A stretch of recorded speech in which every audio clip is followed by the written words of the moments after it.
Hello बच्चों, मैं संजीता हिंदी शिक्षिका एलपीएम पब्लिक स्कूल के ऑनलाइन कक्षा में आप सभी का हार्दिक स्वागत करती हूँ। बच्चों, आज हम सब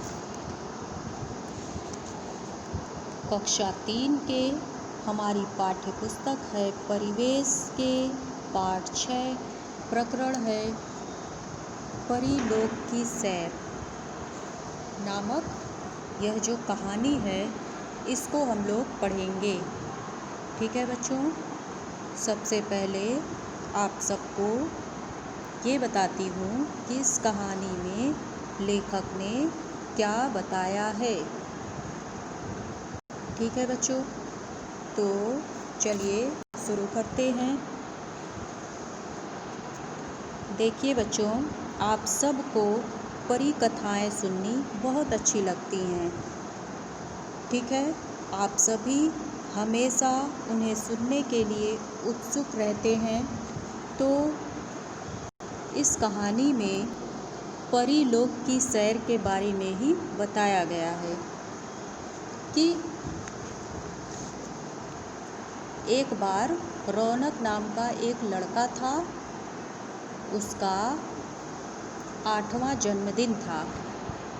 ठीक है, उसने अपना जन्मदिन बड़ी धूमधाम से अपने मित्रों के साथ मनाया, जिसमें उसे बहुत ढेर सारे उपहार भी मिले और सभी उपहार उसे अच्छे लगे। लेकिन उनमें सबसे प्यारा उपहार एक था। वह क्या था? एक पुस्तक, और उस पुस्तक का नाम था परी रानी की कहानी। रौनक को वह पुस्तक बहुत पसंद आई और जब उसने उस पुस्तक को पढ़ा तो उसने सोचा कि क्या सच में परियां होती हैं, और यही सोचते सोचते वह हाथ में पुस्तक लिए सो गया। तभी उसे आवाज़ सुनाई दी, रौनक उठो, तुम मुझे याद कर रहे थे ना, लो मैं आ गई। एक परी आती है और रौनक से कहती है कि रौनक उठो, तुम मुझे याद कर रहे थे, देखो मैं आ गई। और जब रौनक उठता है तो देखता है वहाँ पर एक सुंदर परी खड़ी रहती हैं। ठीक है बच्चों,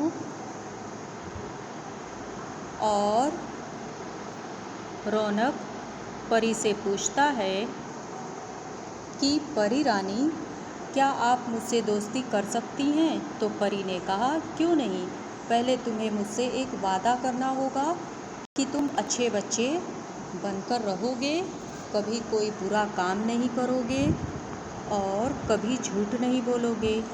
इस पर रौनक तैयार हो गया। उसने बोला, ठीक है, मैं आपसे वादा करता हूँ कि मैं कभी भी झूठ नहीं बोलूँगा और अच्छा बच्चा बनकर रहूँगा। इसके बाद रोज़ रात में परी आती और रौनक को अच्छी अच्छी कहानियाँ सुनाती। रौनक को परीलोक जाने की इच्छा हुई। उसने परी रानी से कहा कि परी रानी, मुझे आप परीलोक घुमा दीजिए।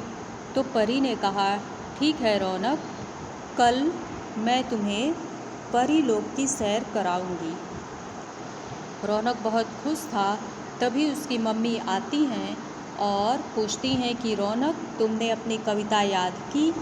तो रौनक झूठ बोल देता है, कहता है कि माँ, मैं कविता याद करके दादाजी को सुना भी चुका हूँ। माँ कहती हैं, बहुत अच्छे, अब तुम सो जाओ। तो जब वह सोता है तो परी नहीं आती। जब परी नहीं आती तो क्या होता है बच्चों, बताइए। रौनक क्या सोचता है? जब परी नहीं आती तो रौनक क्या सोचता है? वह यही सोचता है कि परी रानी कहीं मुझसे नाराज़ तो नहीं, क्योंकि मुझसे तो गलती हुई है। तभी उसे ध्यान आया कि उस दिन माँ से मैंने झूठ बोला था।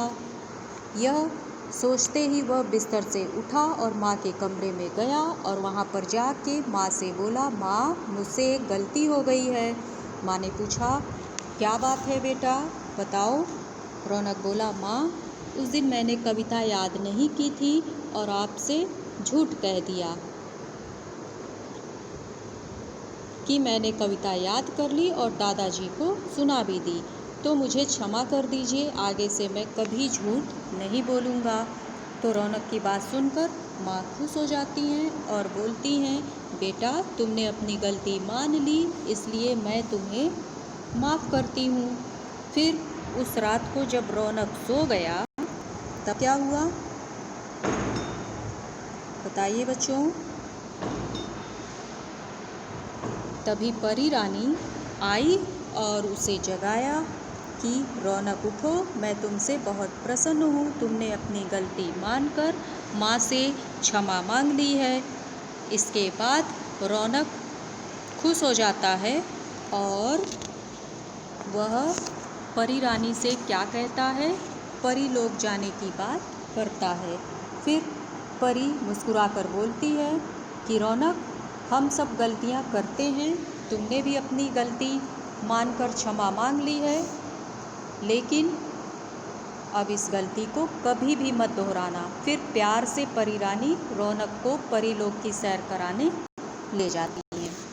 ठीक है बच्चों, तो इस कहानी से हमें क्या शिक्षा मिलती है? कहानी तो आप सबके समझ में आ गई होगी। इस कहानी से हमें यही शिक्षा मिलती है कि परिस्थितियाँ कितनी भी विपरीत क्यों न हो, हमें झूठ कभी नहीं बोलना चाहिए और अगर हमसे कोई गलती हो जाए तो माफ़ी मांग लेनी चाहिए। ठीक है बच्चों, परियों की कहानी कैसी लगी? इस कहानी को आप सब अच्छे से पढ़ लीजिएगा। ठीक है, चलिए बच्चों, तब तक के लिए धन्यवाद।